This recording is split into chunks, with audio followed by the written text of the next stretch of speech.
The early 20th century was a time of high tension in Europe. The great powers, Great Britain, France, Germany, Austria-Hungary, and Russia, were locked in a complex web of alliances and rivalries. Germany, under Kaiser Wilhelm II, was rapidly industrializing and building up its military. France, still smarting from its defeat in the Franco-Prussian War, was determined to contain German expansion. Great Britain was becoming increasingly concerned by Germany's growing naval power. Russia, a vast empire, was also feeling the pressure. Its ambitions in the Balkans clashed with Austria-Hungary's.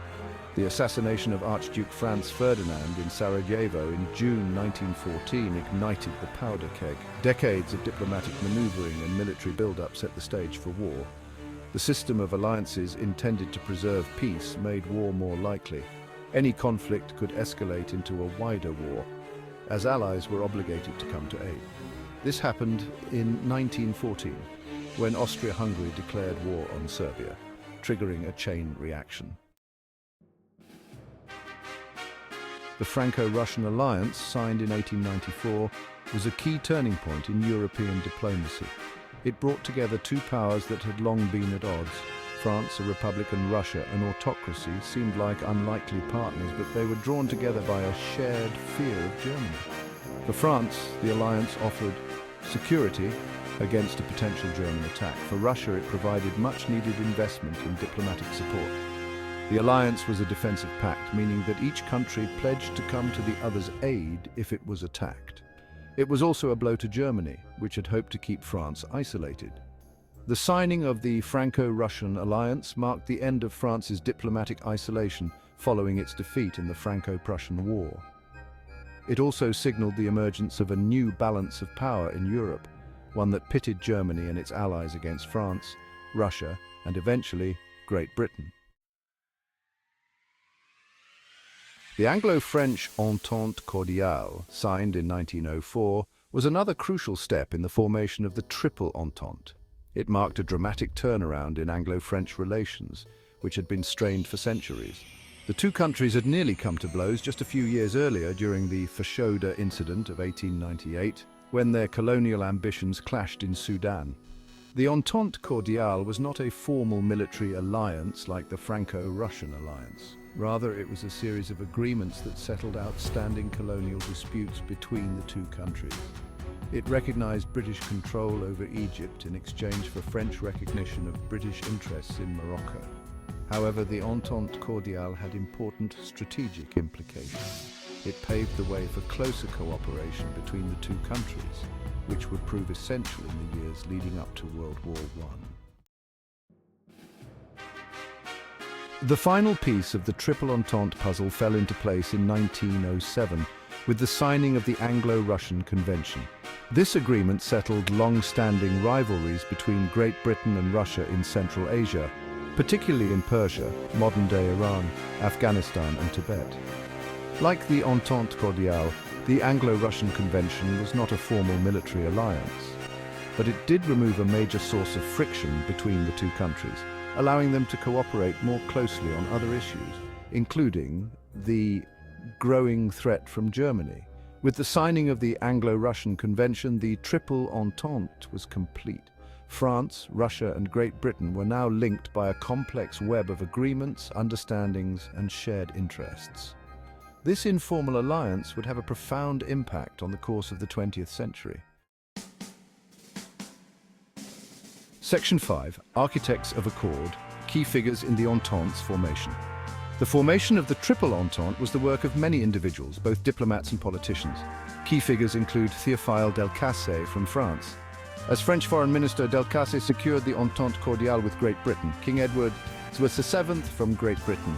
Edward VII improved relations with France, leading to the Entente Cordiale. Sir Edward Grey from Great Britain. As British Foreign Secretary, Grey supported the Triple Entente.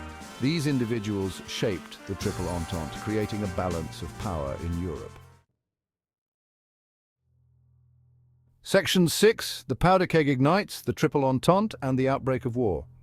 The assassination of Archduke Franz Ferdinand in Sarajevo on June 28, 1914, set off a chain reaction that plunged Europe into war. Austria-Hungary, determined to crush Serbian nationalism, issued an ultimatum to Serbia that was designed to be rejected. When Serbia failed to meet all of Austria-Hungary's demands, Austria-Hungary declared war on Serbia on July 28, 1914. Russia, bound by treaty to protect Serbia, mobilized its army. Germany, allied with Austria-Hungary, viewed Russia's mobilization as a threat and declared war on Russia on August 1st.